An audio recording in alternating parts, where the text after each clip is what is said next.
GST classes में आपका welcome करता हूं। आज हम लोग बात करने वाले हैं, एक नया अमेंडमेंट हुआ है, एक मीटिंग जीएसटी मीटिंग के दौरान एक नया अमेंडमेंट हुआ है, न्यू अमेंडमेंट हुआ है। क्या अमेंडमेंट हुआ देखते हैं। GST on commercial rental income. अब जो प्रॉपर्टी आप रेंट पे दे रहे हैं या रेंट पे ले रहे हैं, जो कॉमर्शियल लैंड है, कॉमर्शियल बिल्डिंग है, कॉमर्शियल अपार्टमेंट है, अब जीएसटी तो पहले भी था, लेकिन अब जीएसटी का थोड़ा सा अमेंडमेंट हुआ है। क्या अमेंडमेंट हुआ है भाई? की अमेंडमेंट हुआ है, RCM reverse charges mechanism add कर दिया गया है।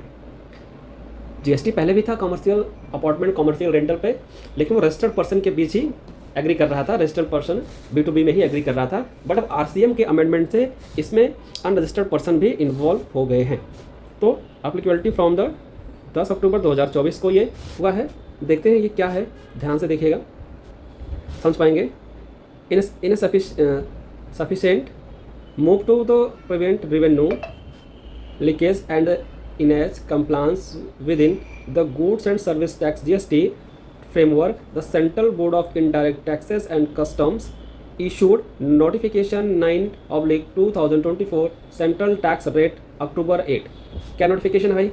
This notification being under the reverse charges mechanism, the rating of the commercial properties when an unregistered person provide the service to a registered person effective from the October 10। Major effect क्या है भाई? हमें देखो, GST तो पहले भी commercial land पे था, कमर्शियल प्रॉपर्टीज था, रेंटल प्रॉपर्टीज था, नो डाउट। बट जो मेजर अमेंडमेंट किया गया वो ये किया गया है रिवर्स चार्जेस मैकेनिज्म का। ये क्या इफेक्ट करेगा भाई? ये इफेक्ट करेगा commercial properties when an unregistered person, जो अनरजिस्टर्ड पर्सन है, और provide the services to a registered person. Suppose एक आदमी की बिल्डिंग है, जो एक इंडिविजुअल पर्सन है, साधारण आदमी है, जो कोई बिजनेस नहीं करता है, बस उसका मकान है और वो मकान अपना रेंट पे दिया है, उसका फ्लैट है, फ्लैट को कमर्शियल पर्पस से रेंट पे दिया हुआ है। तो इस केस में जीएसटी इन्वॉल्व नहीं होती थी ओल्ड स्कीम के अंतर्गत, पर इस अमेंडमेंट के आने से अब अनरजिस्टर्ड पर्सन भी जीएसटी पे करेगा रेंटल इनकम पर। बट अब क्योंकि वो रजिस्टर्ड नहीं है, तो इसलिए उससे हम टैक्स नहीं ले पाते थे, जीएसटी नहीं ले पाते थे। तो अब गवर्नमेंट ने कह दिया भाई अब क्या लागू होगा? RCM reverse charges mechanism. मतलब कि जो इंडिविजुअल पर्सन जो अनरजिस्टर्ड है, जीएसटी में नहीं है, उसके अगेंस्ट में पे करेगा कौन? टेंटेटी, जिसने उसकी प्रॉपर्टी को रेंट पे लिया है, और वो अगर रजिस्टर्ड है जीएसटी में, तो उसकी लायबिलिटी कौन पे करेगा? टेंटेटी पे करेगा, जिसने उसकी बिल्डिंग को रेंट पे लिया है, अगर वो रजिस्टर्ड है। ओके, चलिए आगे इसको देखें, समझेंगे। आगे बात करते हैं क्या भाई? This change following the recommendation made by the GST Council during its 54th meeting September 9, 2024 with the compliance and the revenue leakage in the transaction between the registered and unregistered entity when the 18% GST on rental income has been effective for the commercial properties. The latest amendment expand the scope of RCM। इन्होंने क्या कर दिया? जो इनकी revenue leakage हो रहा था, मतलब रेवेन्यू इनका कम हो रहा था, भाई हम इंडिविजुअल पर्सन से उसके रेंटल का जीएसटी नहीं ले पा रहे हैं, तब उन्होंने क्या, जीएसटी डिपार्टमेंट ने क्या कर दिया? अमेंडमेंट कर दिया। अब क्या करेंगे? 18% जीएसटी जाने नहीं देंगे भाई, हम कहीं न कहीं से तो लेके ही रहेंगे। इनका मतलब ये है टैक्स तो लेना है, एक भी पर्सन को नहीं छोड़ना है, कैसे भी घुमा के टैक्स हमको लेना है। तो अब देखो, जीएसटी रूल्स कहता है कि भाई जीएसटी पे, जीएसटी की लायबिलिटी उसी के ऊपर आएगी जो जीएसटी में रजिस्टर्ड होगा, लेकिन इन अब द हैंड कस्टमर को ही देना होता है। तो लेकिन लैंडलॉर्ड तो कस्टमर है नहीं, वो तो ओनर है, फिर कैसे लेंगे? तो अब उन्होंने क्या कर दिया? अमेंडमेंट कर दिया, किसमें?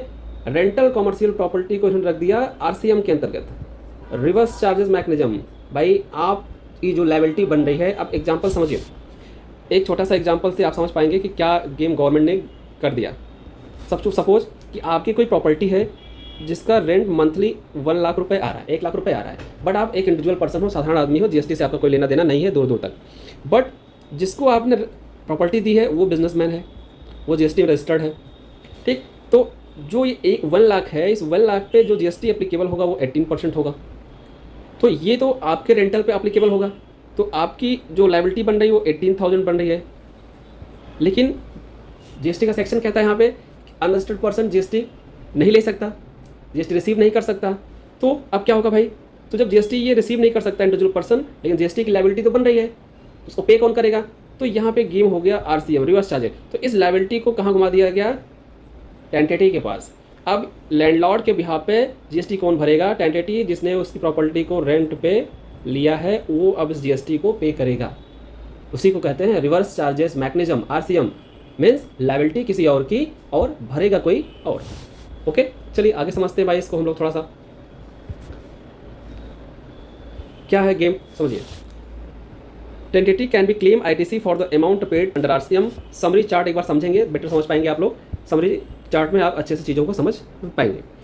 सिनेरियो दिया हुआ है, ध्यान से पढ़िएगा। सिनेरियो दिया हुआ है, टेंटेटिव GST स्टेटस दिया गया है, लैंडलॉर्ड GST स्टेटस है, GST एप्लीकेबिलिटी है, हाउ पे GST, कौन GST पे करेगा और ITC मिलेगी नहीं मिलेगी। ये हमारे इतने केसेस है, सिनेरियो है, कॉलम है, देखते हैं। फर्स्ट हमारा केस है बोथ अनरजिस्टर्ड, मीन्स कि लैंडलॉर्ड भी GST में नहीं है और टेंटेटिव भी GST में नहीं है जिसने प्रॉपर्टी रेंट पे लिया है। तो उस केस में क्या होगा भाई, नॉट GST रजिस्टर्ड, टेंटेटिव भी नहीं है और लैंडलॉर्ड भी नहीं है, तो क्या होगा यहाँ पे नो GST एप्लीकेबल। इस केस में GST एप्लीकेबल नहीं होगा, ध्यान देना, इस केस में GST एप्लीकेबल नहीं होगा। आगे आते हैं सिनेरियो 2, टेंटेटिव अनरजिस्टर्ड।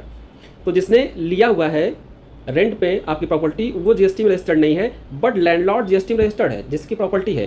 तो उस केस में क्या होगा, FCM फॉरवर्ड चार्जेस होगा 18% और पे कौन करेगा, लैंडलॉर्ड। रीजन, क्योंकि GST में रजिस्टर्ड कौन है, लैंडलॉर्ड। तो लैंडलॉर्ड GST ले सकता है किससे, टेंटेटिव से जिसने प्रॉपर्टी रेंट पे ली है। तो end of the hand liability किसकी आएगी, लैंडलॉर्ड पे कर सकता है क्योंकि वो GST में रजिस्टर्ड है।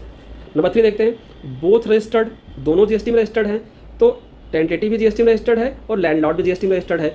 इस केस में क्या होगा, फॉरवर्ड चार्जेस होगा, फॉरवर्ड चार्जेस होगा 18% का रेट है ये। और पेबल लायबिलिटी किसके पे आएगी, लैंडलॉर्ड पे। क्यों भाई, क्योंकि GST रिसीव जो करता है, रिसीवर हमेशा रिसिपिएंट, GST जो रिसीव करेगा, जो सप्लायर होता है वही GST रिसीव करता है और वही GST पे करता है। तो इस केस में दोनों रजिस्टर्ड हैं तो पैसा किसके पास आएगा, लैंडलॉर्ड के पास। तो GST पे कौन करेगा, लैंडलॉर्ड पे करेगा। क्लियर, चलिए आगे आते हैं। नंबर 4 केस है टेंटेटिव कंपोजिशन डीलर है। अब लो भाई, जो टेंटेटिव है, जो रेंटल है, जो इसने रेंट पे लिया है वो क्या, कंपोजिशन है। और कंपोजिशन का रूल कहता है कि आप GST रिसीव नहीं कर सकते हो किसी से, GST रिसीव नहीं कर सकते हो, और दूसरा आपको GST पे भी नहीं करना है क्योंकि आप रिसीव नहीं करोगे। तो